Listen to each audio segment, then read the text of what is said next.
What's going on, everyone? From LowKick MMA, my name is Danny Podolsky. I'm joined with Victor El Magnifico Altamirano. He is set to return to the Octagon at UFC Mexico on February 24th when he takes on Felipe dos Santos. Victor, thank you so much for taking the time. Of course. Thank you for having me. So, first off, how did this fight with dos Santos come together and how has training been going? It's been going great. I'm really enjoying the team at Next Gen with Chris Barron and Austin Ford. Also, with James Vick, we're having everything put together. It took me a bit to establish this camp. It took me a little bit to establish this new team. I was kind of, in the ether without a stable camp, but now I have one and I'm really confident to be part of this team and moving forward with this fight. So, when do you head out? It's about 2 weeks out from your fight. When do you head out to Mexico? I head out Tuesday, so we're gonna acclimate to the elevation. I'll be there arriving around afternoon, like around 4 or 5 p.m. And so for this fight, it's got to be awesome for you fighting in front of the hometown fans. They're going to be, backing you. They're going to be cheering you on during that walkout. You got to be excited to be fighting in Mexico. Oh, I'm very excited. It's really difficult to take everything together and just put it together to give you the best fight and best outcome. And although it is very emotional, very exciting to be fighting in my hometown, my home country, I have to remind myself, what got me here was not really the excitement of where I'm fighting. What got me here was my discipline and focus on each and every fight. So, regardless of the excitement that I have, I'm remaining focused and on track to execute as I should. Mhm. Looking at, or have you gotten to watch the footage on Dos Santos? What stands out to you? What do you think gives you the advantage over him? I think that my advantage is that I'm very unorthodox. He's a very disciplined fighter when it comes to staying strict with what is his, fundamentals. Something that I understand as a good fighter, I understand fundamentals, but when it comes to the execution, I am not very, what you say, I know, what is the word? I guess just, Classical. I was, I I was don't about to say, stay I don't stay in a boxing stance. I don't stay in a no, go ahead. yeah. I was going So I to think that interject. my advantage Go is ahead. that,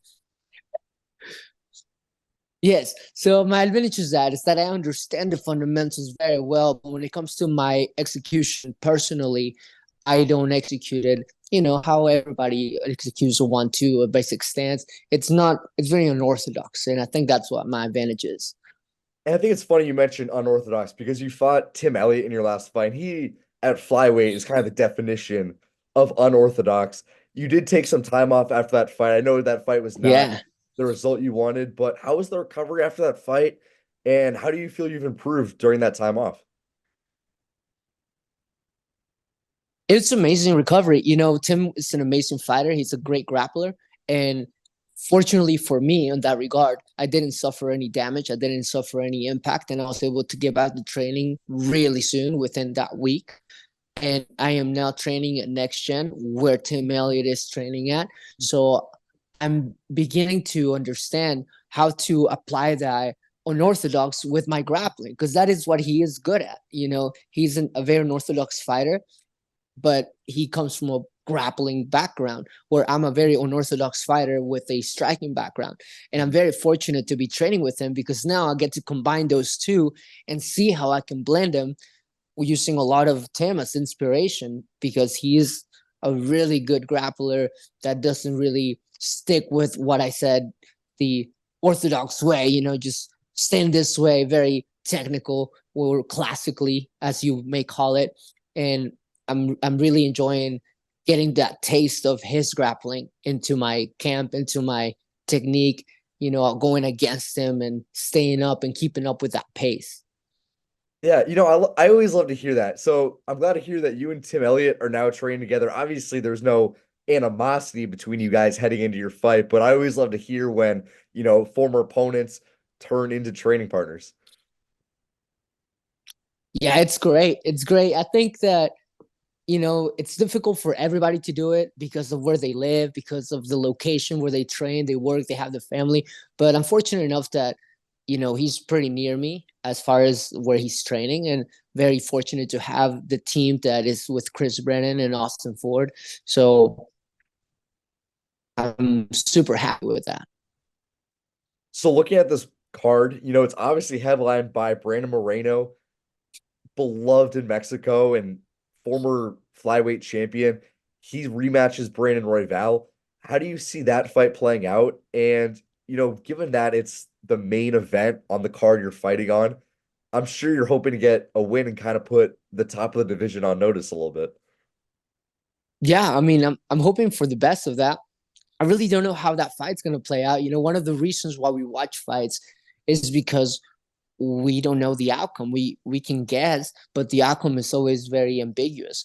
And I think that's what makes matchmaking the cool thing is, no one's gonna watch a fight where everybody knows how it's gonna go. People are drawn to want to see what's gonna happen if these two fight. And it's a good match because I myself don't know, who would have the upper hand. But if I would have to guess, I would say Brandon Moreno, and that would be simply because Royale is being a sub. He wasn't the original opponent, so I guess he wasn't prepared to fight as Albasi was already originally, having to prepare for this fight. Royale was just given the option to jump in and fill in. So I think that's the only advantage that Moreno may have.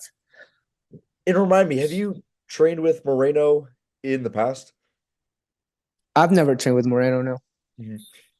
And then so Yair Rodriguez is the co-main, also, a beloved Mexican fighter, former interim champion. He's also got a rematch with Brian Ortega. How do you see that fight playing out? Oh, that's gonna be a banger. They both like to stand there and trade. Man, I don't know. I really don't know. These guys have been solid the whole camp. I haven't trained with them, but neither of them are a substitute. So they've been getting ready for each other. So I think this is gonna be a really exciting fight.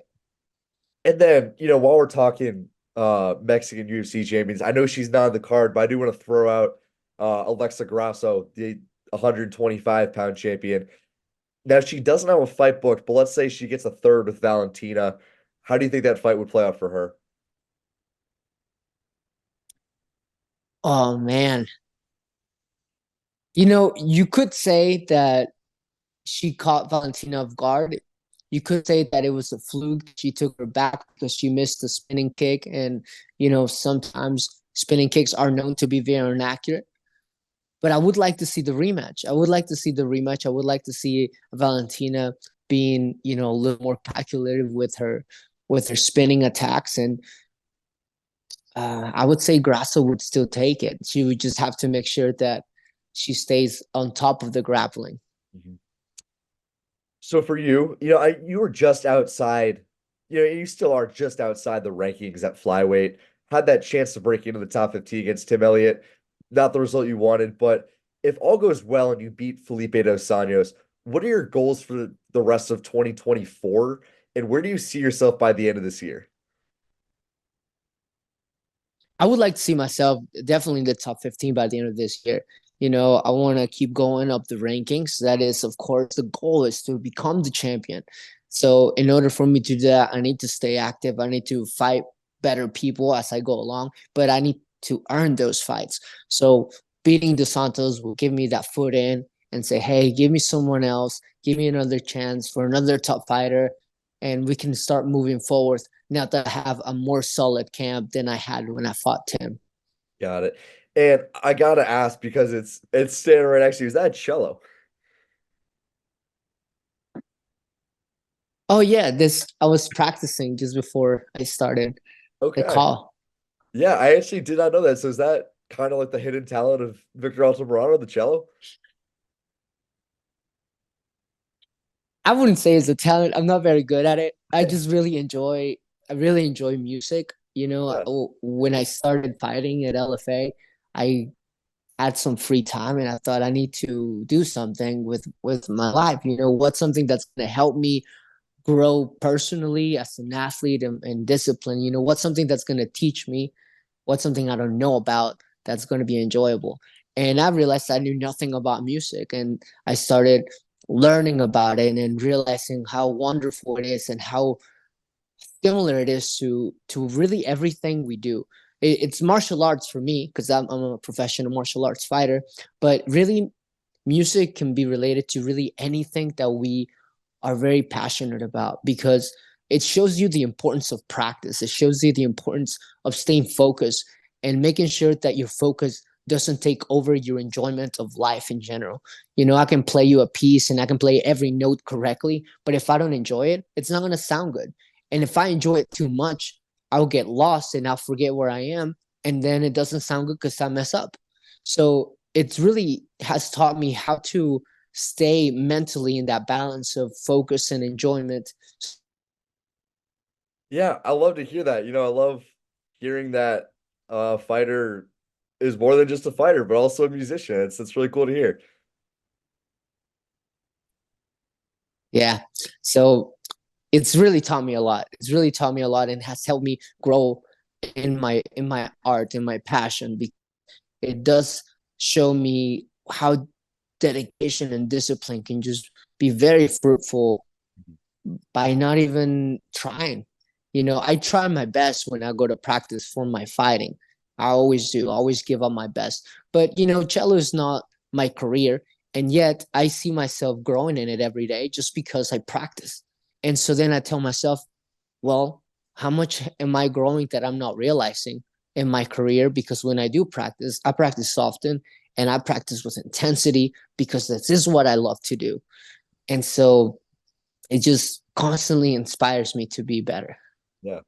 I love to hear that. I love hearing about the, I guess, kind of side hobbies of all these fighters. I think as fans, we often see fighters as kind of like robots in a way, but it's cool to hear a story like that and hear that, you know, there's more to it. I love hearing just the mindset of like, the same way I practice MMA, I can apply this to music and the cello.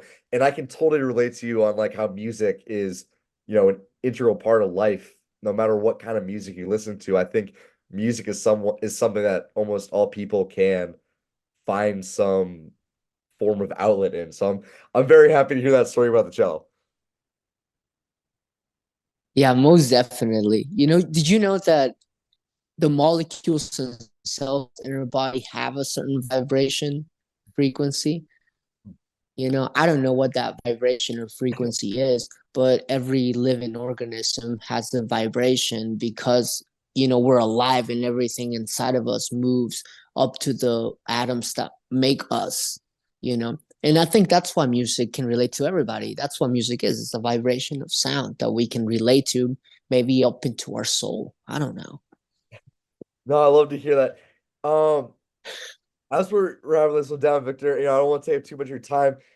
Turning this back to the fight a little bit. So you're training at Next Gen. You mentioned Tim Elliott and James Vick.